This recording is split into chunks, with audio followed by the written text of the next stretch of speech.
ہم نے کیا کیا ہے؟ کیا ہم ان کی سیرت پر عمل پیرا ہیں کہ ہماری عبادت کسی دن تھوڑی سی اتنا ہوتی ہے کہ سمجھا جا سکے کہ ہم ان کی سیرت پر عمل کر رہے ہیں؟ کیا ہم سمجھ کر عبادت کرتے ہیں کہ پتہ چلے کہ ان کی سیرت پر عمل کر رہا ہے یا نہیں؟ اللہ تو رحمان الرحیم ہے. ہم میں سے ہر شخص کے مجھ سمیت ہر شخص کی کھوپڑی میں فرعونیت بھری ہوئی ہے. کسی نہ کسی عنوان سے وہ اپنے آپ کو بڑا سمجھتا ہے. جو بڑا سمجھے وہ تو فرعونیت رکھتا ہے. ہمیں تو یہ پائی جاتی ہے. تو ظاہر ہے کہ جب یہ ہے تو کیا ہم ابدیت کے قابل ہیں یا نہیں؟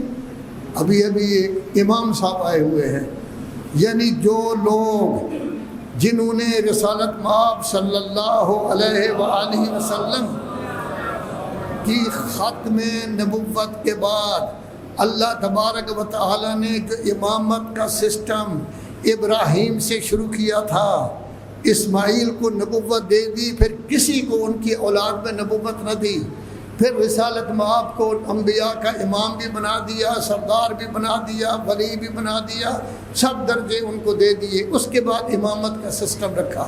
وہ تو امامت کے سسٹم کو نہیں مانتے، لیکن ایک اچھی مسجد کے امام آیا ہے، امام ہو رہا ہے، کبھی کسی جگہ نماز ہو رہی ہے، کبھی کسی.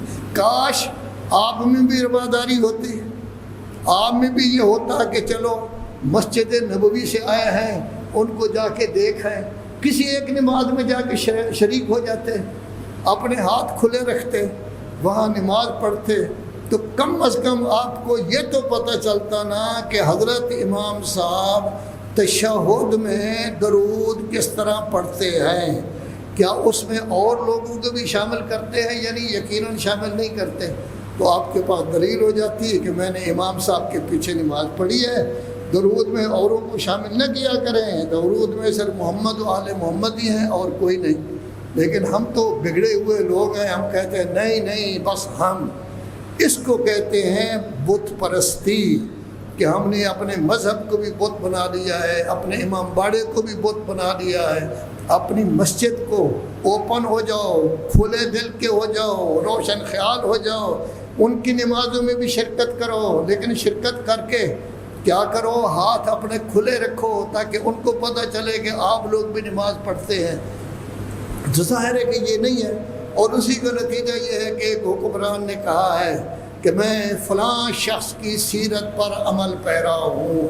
وہ بندہ خدا، سیرت رسول اللہ کی ہوتی ہے، سیرت اہل بیت علیہ السلام کی ہوتی ہے، سیرت معصومین کی ہوتی ہے.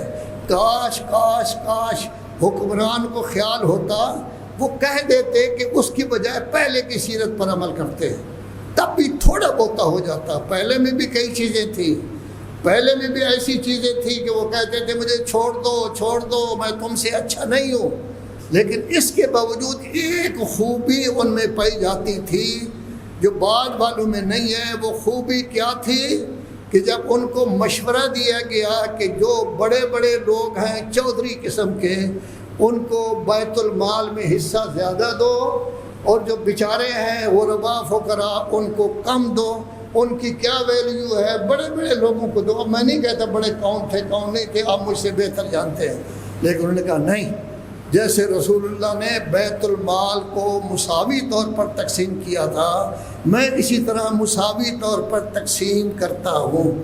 لیکن جن کا نام لیا ہے انہوں نے کہا کہ ان کی سیرت پر عمل پیرا ہونا، انہوں نے تو رسالت مآب کی مخالفت کی ہے. سب سے پہلے شخص ہیں کہ جنہوں نے طبقاتیت پیدا کی ہے، جنہوں نے تفوق پیدا کیا ہے. فلاں بڑے ہیں، فلاں چھوٹے ہیں، فلاں بڑے چھوٹے عزت کرو ان کی، چونکہ وہ پہلے سے ہیں. لیکن مال میں تو بڑا چھوٹا کوئی نہیں ہوتا، پیٹ میں تو بڑا چھوٹا کوئی نہیں ہوتا. پیٹ تو ایک ہی جیسا ہوتا ہے، منہ بھی ایک ہی جیسا ہوتا ہے، دانت بھی ایک ہی جیسے ہوتے ہیں. رسول اللہ کی سیرت تھی مساوات، بیت المال کو مساوی تقسیم کرنا ہے. انہوں نے طبقاتیت پیدا کی، بڑے چھوٹے، یہ عرب ہے، یہ غیر عرب ہے، یہ فلاں فلاں. نتیجہ یہ ہے کہ تفریق پیدا ہو گئی، اور آج بھی تفریق ہے.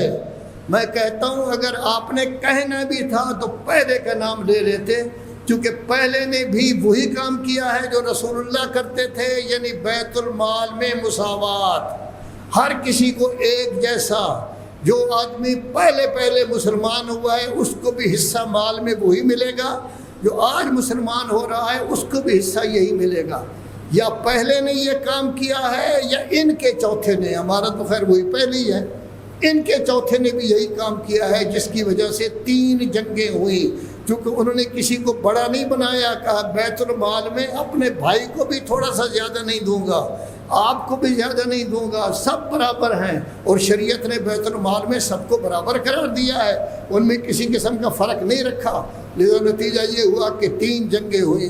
ہمیں خوشی ہے جن لوگوں نے اپنا سب سے بڑا نشان حیدر رکھا ہوا ہے، انہوں نے بھی آج خوارج یہ قابل گردن زدنی ہیں۔ جیسے علی نے ان کو مارا تھا ہم بھی مار رہے ہیں، کاش خوارج کے ساتھ ساتھ باقی جنگیں بھی اگر اسی طرح ہو جاتی تو میں سمجھتا ہوں پھر معاملہ برابر کا ہو جاتا۔ رسول اللہ بھی مساوات کے قائل، پہلے بھی مساوات کے قائل، ان کے چوتھے بھی مساوات کے قائل، درمیان میں طبقاتیت۔ اب پاکستان میں طبقاتیت ہے، پاکستان میں برابری نہیں ہے۔ ایک آدمی ایسا ہے کہ اس کے پاس اتنا مال ہے کہ خرچ کرنے کے لیے اس کے پاس جگہ نہیں، بلکہ ایک زمانہ ایسا تھا کہ کتے ہوتے تھے شکاری، ان کے لیے ایک صاحب نے 120 مربے رکھے ہوئے تھے، 120 مربے صرف کتے کا خرچ۔ کتے کی چارپائیاں پلنگ ہوتی تھیں، ان کے بستر ہوتے تھے، ان کو دودھ پلایا جاتا تھا، ان کو بادام رگڑ کر پلائے جاتے تھے تاکہ ان میں طاقت پیدا ہو، شکاری کتے ہیں شکار کر سکیں۔ 2200 مربے زمین کا مالک، 120 مربے۔ لیکن ایوب خان کا زمانہ آیا، اس کو ملے ہی 120 مربے، باقی ساری زمین ضبط ہو گئی۔ تو ظاہر ہے یہ طبقاتیت جس نے پیدا کی ہے، اس کے بارے میں کہنا کہ ہم اس کی سیرت پر عمل کریں گے یہ ٹھیک نہیں۔ ٹھیک ہے آپ جس طرح کے مسلمان ہیں پہلے کا نام لے لیں، کم از کم اس وقت تو مساوات پائی جاتی تھی، لیکن اللہ کے ہاں اللہ تو یہ کہتا ہے خلقکم من تراب، مٹی سے پیدا کیا ہے یا ذکر و انثی سے پیدا کیا ہے۔ آپ کے شعبے اور قبائل اس لیے بنا دیے گئے ہیں تاکہ کیا ہو سکے، کم از کم جو ہے وہ برابری ہو، آپ کو پتہ ہو۔ میرے نزدیک اللہ کہتا ہے اچھا برا، بڑا چھوٹا، مال کے لحاظ سے نہیں، وہ ہے جو تقوی اور پرہیزگاری کے لحاظ سے سب سے زیادہ ہو۔